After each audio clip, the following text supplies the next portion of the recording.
नमस्कार, मैं हूं आपके साथ कुलभूषण राजदेव और आप देख रहे हैं आज की खबर। बुलेटिन की शुरुआत बड़ी खबर को लेकर। दरअसल उत्तर प्रदेश में जीत की हैट्रिक के लिए बीजेपी की नई रणनीति बनी है। बीजेपी अब बनाएगी ड्राइंग रूम संवाद रणनीति। 3 महीने में 60,000 कार्यकर्ताओं से सीधे संवाद करने की तैयारी है। अगस्त में 10,000 बैठकों के जरिए संपर्क अभियान होगा और उत्तर प्रदेश के बीजेपी अध्यक्ष पंकज चौधरी सभी 75 जिलों का करेंगे दौरा। वही बैठकों के जरिए चुनावी तैयारियों की होगी समीक्षा। बूथ, ब्लॉक, विधानसभा, लोकसभा स्तर पर लिया जाएगा फीडबैक, यानी 0 से शिखर तक का पूरा सिस्टम देखने को मिलेगा। सीटवार रणनीति और चुनावी मुद्दों की तैयारी होगी रूपरेखा। और इसी पर ज्यादा जानकारी के साथ ब्यूरो चीफ हमारे विवेक त्रिपाठी हमसे जुड़े हैं। विवेक जी, आपसे जानना चाहेंगे, क्योंकि अब ये जो संवाद कार्यक्रम ड्राइंग रूम शुरू हो गया है, नई रणनीति है बीजेपी की हैट्रिक लगाने को लेकर, बूथ से लेकर के लोकसभा स्तर तक संवाद होगा। क्या इस पर और ज्यादा जानकारी मिल पा रही है 27 की रणनीति के लिहाज से? देखिए, सबसे खास बात यह है कि कार्यकर्ता नाराज हैं। बीजेपी के कार्यकर्ता, चूंकि बीजेपी की लंबे समय से सरकार है उत्तर प्रदेश में और तीसरा टर्म अब चुनाव होने वाला है 2027 में। अगले साल चुनाव होगा, ज्यादा समय नहीं बचा है। कार्यकर्ताओं की नाराजगी ये है कि उनकी कार्यकर्ताओं की सुनी नहीं जाती है, उनके छोटे मोटे काम नहीं होते हैं और कई बार थाना, पुलिस, कचहरी के जो छोटे छोटे काम होते हैं वो अपने बड़े नेताओं से कहते हैं तो वो काम नहीं हो रहे हैं। इस वजह से कार्यकर्ताओं को जोड़ने के लिए, उनको मनाने के लिए, उनको संतुष्ट करने के लिए और उनको एक बार फिर से नई ऊर्जा देने के लिए कार्यक्रम की रूपरेखा तैयार की गई है। हालांकि चुनावी रणनीति का एक हिस्सा भी है। आपने देखा पंकज चौधरी का पूरा जो प्रोग्राम है वो जारी हो गया है कि कब कब वो क्या क्या करेंगे, अगले 6 महीनों में उनकी क्या क्या भूमिका रहेगी। और जिस तरह से संगठन को मजबूत करने के लिए वो बार बार दिल्ली जा रहे हैं, बैठकें कर रहे हैं। तमाम पदाधिकारी, अभी सिलेक्शन हुआ भी है, उनका चयन हुआ है और अभी बहुत सारे पदाधिकारियों का चयन होना है। अपनी टीम बना रहे हैं पंकज चौधरी और नीचे कार्यकर्ताओं से संवाद करने का बहुत एक अहम हिस्सा है रणनीति का। तो इस पूरी रणनीति के तहत अगले 3 महीनों में भारतीय जनता पार्टी अपने हजारों कार्यकर्ताओं को जोड़ने के लिए ड्राइंग रूम संवाद का कार्यक्रम आयोजित कर रही है और इसको लेकर बड़े पैमाने पर तैयारियां भी हो रही हैं।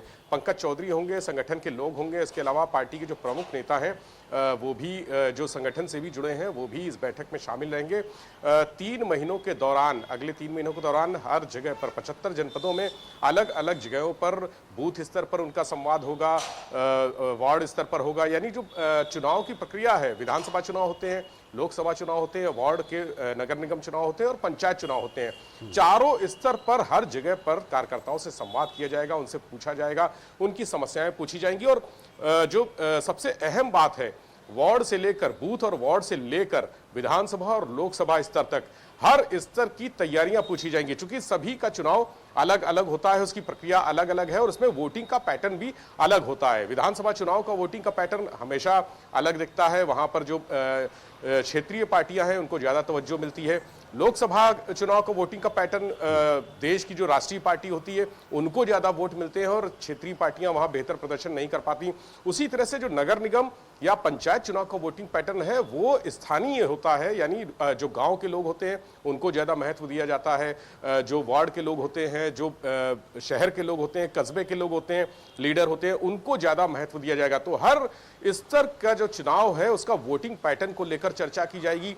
किस तरह से किस लोकसभा चुनाव में, जिस पिछली बार हमने देखा कि लोकसभा चुनाव में भारतीय जनता पार्टी 80 में 80 सीटों का नारा लाई थी, लेकिन वो आधे से भी कम में सिमट गई। तो इसको, इन सारी समस्याओं को दूर करने के लिए ये संवाद की रणनीति बनाई गई है कार्यकर्ताओं से। लेकिन विवेक जी, एक सवाल और उठता है, क्योंकि आपने भी एक बात कही कि अलग अलग परिस्थितियां होती है 75 जिलों में और बीजेपी जो है वो लगातार सरप्राइज देती है, अलग अलग तरह से संवाद करती है। इस बार ड्राइंग रूम लिया 27 के चुनाव को लेकर के, क्या बीजेपी अपनी रणनीति इस बार बदलेगी और ये जो रणनीति है ये मान मनोबल में क्या सफल हो पाएगी? क्योंकि एक दूसरी तरफ समाजवादी पार्टी भी थोड़ा सा अपने आप को हट रही है, पीडीए से होते हुए अब वो आरक्षित सीटों पर भी आ रही है, तो वो भी रणनीति बदल रही है। क्या ये मान मनोबल सफल हो पाएगा?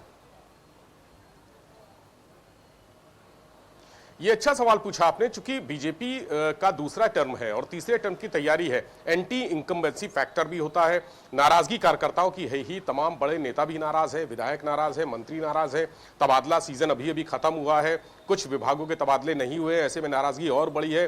अंदर उथल पुथल चल रही है सरकार में भी और संगठन में भी, संगठन भी अभी बनना है। तो इस उथल पुथल को दूर करने के लिए बीजेपी और तीसरी बार लगातार हैट्रिक मारने की कोशिश में बीजेपी, चूंकि बीजेपी हर दिन, हर पल, हर घंटे, हर मिनट चुनावी मोड में रहती है, तो ऐसे में बीजेपी के लिए ये तीसरा टर्म चुनाव का जो जा रहा है, अगला साल आने वाला है, तीसरी बार वो अपनी सरकार बनाने की तैयारी कर रही है उत्तर प्रदेश में।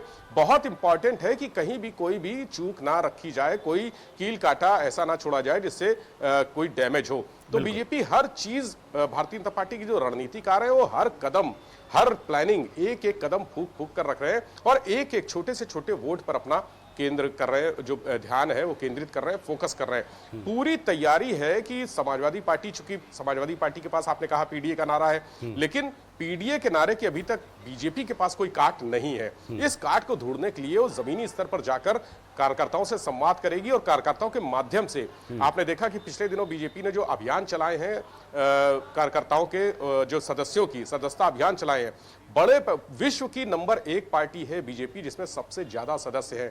तो ऐसे में जहां तरक्की होती है, जहां नाम ऊंचा होता है, वहां चुनौतियां भी होती हैं। बीजेपी के सामने चुनौतियां भी हैं। समाजवादी पार्टी का पीडीए एक बड़ी चुनौती है, उससे निपटने के लिए सारी रणनीति बनाई जा रही है और यह कहा जा रहा है कि कार्यकर्ताओं से संवाद एक अहम कड़ी इसमें साबित होगा। जी बिल्कुल बिल्कुल विवेक जी, अब ये ड्राइंग रूम वाला सिस्टम कब तक सफल होता है, कितना हो पाता है, ये तो आने वाला वक्त ही बताएगा। फिलहाल बहुत बहुत शुक्रिया आपका तमाम जानकारियों को साझा करने के लिए।